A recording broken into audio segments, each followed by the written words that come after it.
Olá pessoal, vamos começar a nossa quarta semana de estudos e vamos continuar falando das doenças, questões sociais e prevenção. E nessa semana o PET disponibilizou mais algumas questões e a primeira questão aborda assim: a síndrome da imunodeficiência adquirida, AIDS, é a manifestação clínica da infecção pelo vírus HIV, que leva, em média, 8 anos para se manifestar.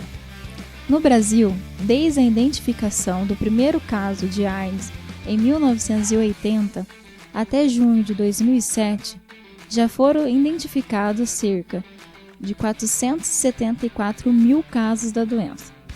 O país acumulou aproximadamente 192 mil óbitos devido à AIDS.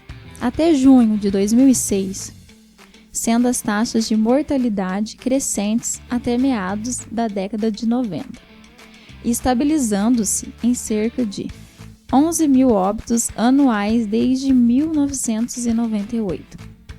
A partir do ano 2000, essa taxa se estabilizou em cerca de 6,4 óbitos por 100 mil habitantes, sendo essa estabilização mais evidente em São Paulo e no Distrito Federal.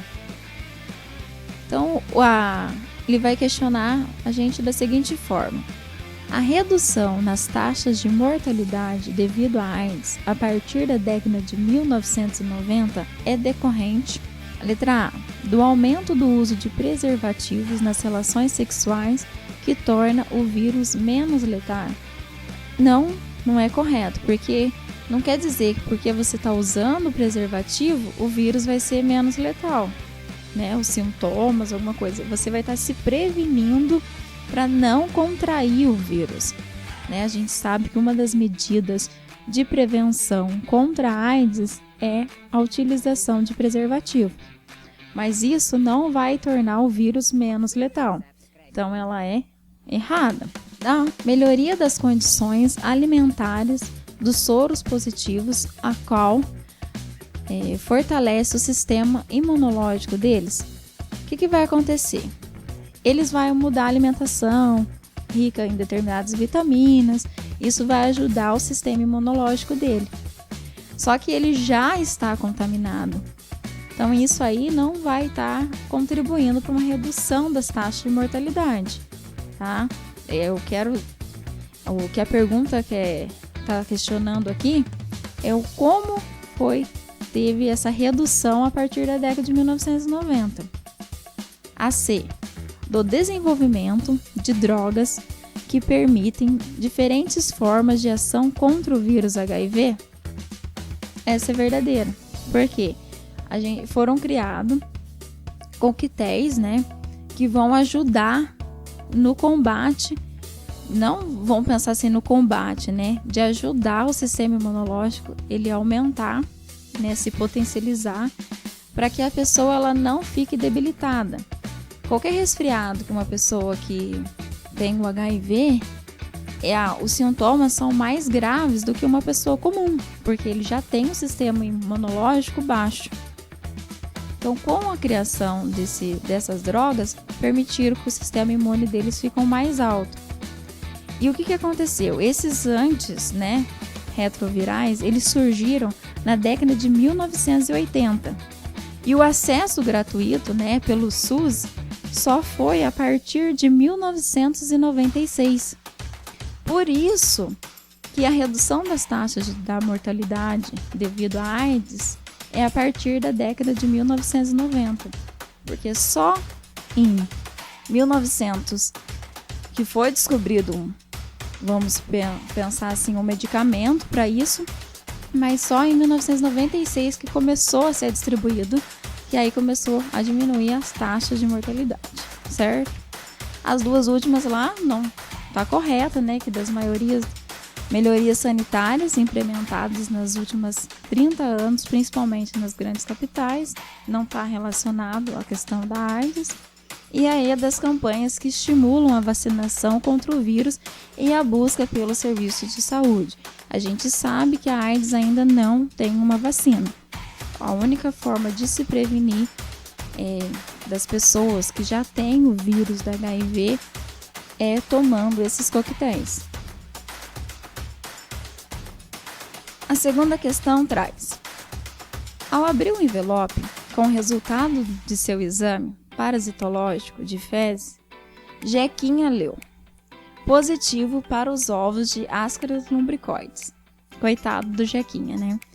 Qual das medidas preventivas para as doenças parasitárias a seguir não foi executada por Jequinha na sua rotina diária?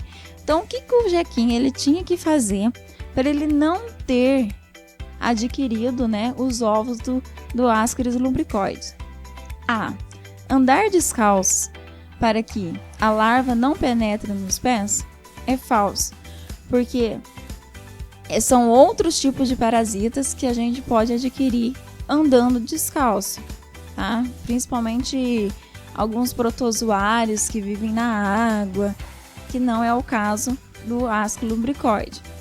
Comer carne de porco ou de boi inspecionada e bem cozida. A carne de porco, né? Ele geralmente, quando ele não está cozido adequadamente, pode vir com a tênia, que é um protozoário também, né? Outro gênero que não é Ascaris lumbricoide, também vai desenvolver uma doença na pessoa. Mas aqui no caso ele está falando que o quê? Ele está bem cozida. Então não é o caso que o Jequinha tinha que fazer na sua rotina diária lá. Lavar bem as mãos e os alimentos antes das refeições.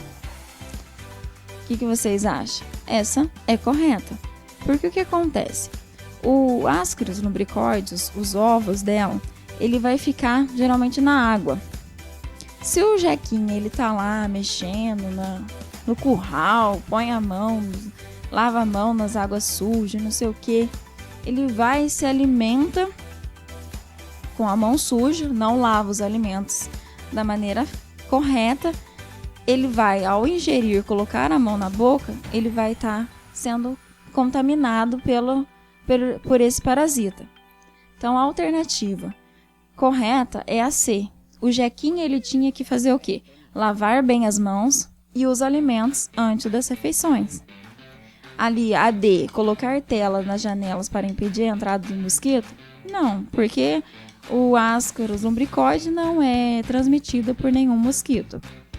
E E, não nadar em lagos que tenham caramujo. Também não, porque o caramujo não é o transmissor do Ascaris lumbricoide. Então a alternativa correta é a C. A questão número 3 traz: a desnutrição infantil é um dos maiores problemas de saúde pública que atinge países cuja assistência social não é prioritária. A anemia é o principal resultado da desnutrição infantil. Olha lá. Considere as seguintes informações sobre a desnutrição infantil. A primeira afirmação lá: a anemia proteica está relacionada ao baixo peso infantil e à falta de calorias necessária ao desenvolvimento. Ela está correta? Não, gente. Por quê? A anemia proteica, ela está relacionada, vamos imaginar assim, a pessoa que é vegana. Ela não come, né, nenhum alimento de origem animal, que é o que tem proteína. Então, vamos pensar assim, a pessoa não come aquele bife acebolado. Então, se ela não come nenhum alimento, né, de origem animal que tenha proteína, ela vai ter essa anemia proteica, essa deficiência, porque ela não se alimenta de alimentos ricos em proteína. Então, essa é falsa. A 2. A proteína animal, que provém de carne, peixes, ovos e leite, é fonte de todos os aminoácidos essenciais? Verdadeiro. O que acontece? O nosso corpo ele tem capacidade de produzir alguns aminoácidos, lembrando que a junção dos aminoácidos vai formar uma proteína, que ajuda em várias coisas no nosso organismo, como produção de colágeno, né? E entre outras coisas da musculatura e assim vai. Então, Se eu não me alimento de proteína, o meu corpo ele não vai ter os aminoácidos essenciais para produzir algumas proteínas essenciais. Então essa é verdadeira. A 3. A síntese de hemoglobina está diretamente relacionada à anemia e pode ser prejudicada, entre outros fatores, pela falta de ferro e de vitamina B12. Também está correta, porque se eu não tenho a vitamina B12 e o ferro, não tem como produzir a hemoglobina, tá? Então ele é dependente disso. Se eu não tenho ferro e nem a vitamina B12, eu não tenho como ocorrer a síntese da hemoglobina. Então, quais são as alternativas corretas ali? É a D, que é a 2 e a 3 que estão corretas. Então, vamos ficando por aqui. Até semana que vem e bons estudos!